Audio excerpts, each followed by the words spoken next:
एक राज्य में एक बार एक सन्यासी आया और सीधा राजा के महल में चला गया।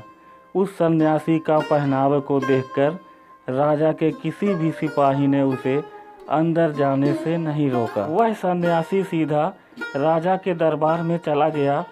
सन्यासी को अपने सामने खड़ा देख राजा ने उनसे पूछा, आप कौन हैं और क्या चाहते हैं? सन्यासी बोला, मैं एक आध्यात्मिक गुरु हूँ और प्रवचन देने के लिए दूसरे राज्य में जा रहा था, लेकिन अब दिन ढलने को आया है तो मैं आज रात आपके महल में ही रुकूंगा। रात बिताने के लिए बस मैं थोड़ी सी जगह चाहता हूँ।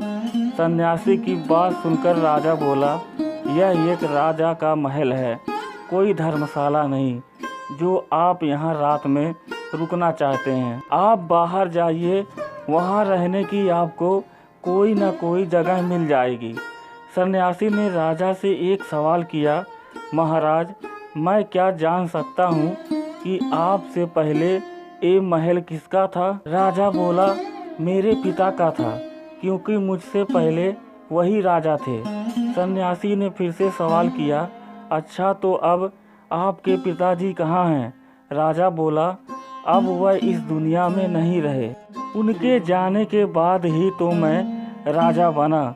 अच्छा, आपके पिता से पहले यह महल किसका था? सन्यासी ने फिर से सवाल किया।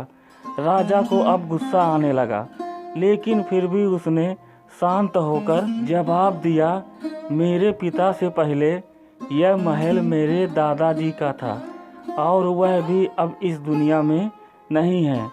फिर सन्यासी बोला, यह जगह तो ना कल तुम्हारी थी और ना ही तुम्हारे जाने के बाद किसी और की होगी।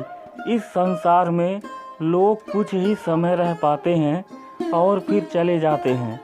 जहाँ हम अपना समय बिताते हैं वहीं हमारा विश्राम स्थल है। ना तुम इसे अपने साथ लेकर जा पाओगे, ना ही कोई और। अब बताओ, यह महल एक विश्राम स्थल नहीं है तो और क्या है? राजा उनकी बात समझ गया और हाथ जोड़कर माफ़ी मांगने लगा। उसने सन्यासी को रुकने के लिए जगह दे दी। दोस्तों, यह बात तो हम सभी जानते हैं कि इस संसार से हम कुछ भी लेकर नहीं जा सकते।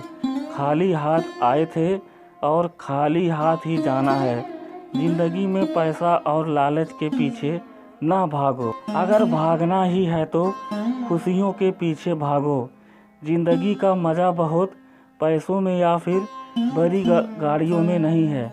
जिंदगी का मज़ा है खुश रहने में। खुश रहो, क्योंकि दूसरों के पास पैसा बहुत है, लेकिन जब वह इस दुनिया से जाएगा खाली हाथ ही और उसके पैसों का भोग कोई और करेगा। अगर पैसा होकर भी आपका जीवन दुख से भरा है तो आपकी ज़िंदगी अपने आप में ही बेकार है। मेरी यह बात याद रखना और इस पर गहराई से सोचना। आलीशान ज़िंदगी से बेहतर है एक खुशहाल ज़िंदगी।